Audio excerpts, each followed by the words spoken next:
A fetid stench hung heavy in the air, a constant companion to the denizens of Whitechapel in the fall of 1888. The cobblestones, slick with an oily sheen under the gaslight's flickering glow, seemed to gurgle with every footstep, echoing the unease that gnawed at the hearts of the district's inhabitants. Whispers, like phantoms flitting through the perpetual fog, carried a single terrifying name: Jack the Ripper. It began on a night etched indelibly in the minds of Whitechapel, August 31st. Mary Ann Nichols, a woman whose life had been worn thin by the relentless scrape of poverty and desperation, was found lifeless in a secluded alcove. The air hung heavy with the metallic tang of blood, a crimson stain blooming on the rough brick beneath her. But the true horror lay upon her pale flesh. Her throat, a gaping wound that seemed to scream a silent accusation, was the first chilling signature. But the Ripper wasn't content with a simple kill. Her abdomen was laid bare with a horrifying precision, organs exposed in a way that sent shivers down the spine of even the most hardened police constable. This wasn't just murder, it was a grotesque performance, a display of power that reeked of a darkness beyond comprehension. Fear, a living entity with icy tendrils, wove its way through Whitechapel. Doors remained bolted long past sundown, and nervous glances darted through every shadowed alleyway.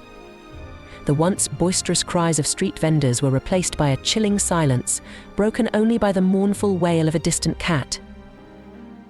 But the silence wouldn't last. Just a week later, terror painted the streets anew. Another woman, Annie Chapman, was found butchered in a doorway. The Ripper, it seemed, craved an encore. This time the savagery was amplified, a symphony of violence conducted with a cold, practiced hand. Organs were removed with a chilling efficiency that spoke of a knowledge beyond the butcher's cleaver. Panic, a monstrous serpent, began to coil around the hearts of Whitechapel. No woman was safe, no corner a haven. Then came the night that would forever scar the collective memory of London, September 30th. A night stained with not one, but two horrifying performances. Within a mere hour of each other, Elizabeth Stride and Catherine Eddowes were discovered, their lifeless bodies sprawled across the cobblestones. The details, when they emerged, were enough to curdle even the strongest stomach. The Ripper, in a twisted flourish, had added a new layer of depravity. Gruesome evidence suggested that body parts had been swapped between the victims, as if in a macabre game of human jigsaw. The line between calculated murder and a demented ritual blurred beyond recognition. Newspapers, hungry for a story to sell a city drowning in fear, splashed sensational headlines across their pages. Each word was a hammer blow to the city's already shattered sense of security. Letters, scrawled in a hurried hand and signed with the now infamous moniker Jack the Ripper, arrived at police stations and newspapers, taunting investigators with chilling boasts and gruesome details. Their authenticity remained shrouded in doubt, a cruel game adding to the mounting chaos. Were they the twisted ravings of a madman, or the chilling pronouncements of the very monster terrorizing the city? Scotland Yard, the city's vaunted police force, found themselves in the unenviable position of chasing shadows. They interrogated a litany of suspects, doctors with steady hands and cool eyes, butchers whose familiarity with anatomy bordered on the obscene, even whispers of a royal scandal that threatened to tear the very fabric of society apart. But the Ripper, a phantom in the smog, remained elusive. Days bled into weeks, the body count rising with each passing dawn. The air itself seemed to crackle with anticipation, a collective breath held by the city's terrified inhabitants. Mary Jane Kelly, the final confirmed victim, was discovered in her own room, a scene of such horrifying violence that even the most seasoned investigators recoiled in horror. Her throat, like a crimson gash, mirrored the first kill.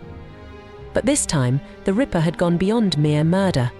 The room was a grotesque tableau, a testament to his twisted imagination and savage dominance. It was a message, writ large in blood, that he could strike anywhere, anytime. With each passing year, the mystery deepened, the fog of time obscuring the truth but not erasing the terror. Was Jack the Ripper a medical professional, driven by a grotesque curiosity that morphed into a murderous obsession? A butcher, his trade warped into a horrifying performance art? Or was he something far more sinister, a creature of pure evil who reveled in the chaos he unleashed? The answer, like the Ripper himself, remained shrouded in the ever-present fog. Scotland Yard, their once pristine reputation tarnished by their inability to apprehend the killer, became a labyrinth of frustration and dead ends. The weight of public scrutiny pressed down on them like a suffocating shroud. Every lead, however promising it initially seemed, would inevitably crumble under closer examination. Forensics, a fledgling science in its infancy, offered little solace. The primitive tools available at the time were ill-equipped to deal with the complexities of the Ripper's crimes. Meanwhile, the Ripper, a phantom reveling in the city's fear, seemed to vanish as quickly as he appeared. The grisly killings stopped as abruptly as they began, leaving a chilling silence in their wake. Was he satiated? Did he flee the city, his thirst for blood momentarily quenched? Or was he simply biding his time, waiting for the opportune moment to unleash another wave of terror? The people of Whitechapel, forever marked by the trauma they endured, lived in a state of perpetual unease. The cobblestones, once familiar and comforting, now seemed to hold the echoes of screams and the stench of death. Mothers clutched their children closer, fearing the night and the unseen monster that lurked within its shadows. Years turned into decades, and the Ripper case became a chilling legend, a cautionary tale whispered in hushed tones. Countless theories were proposed, each one more outlandish than the last.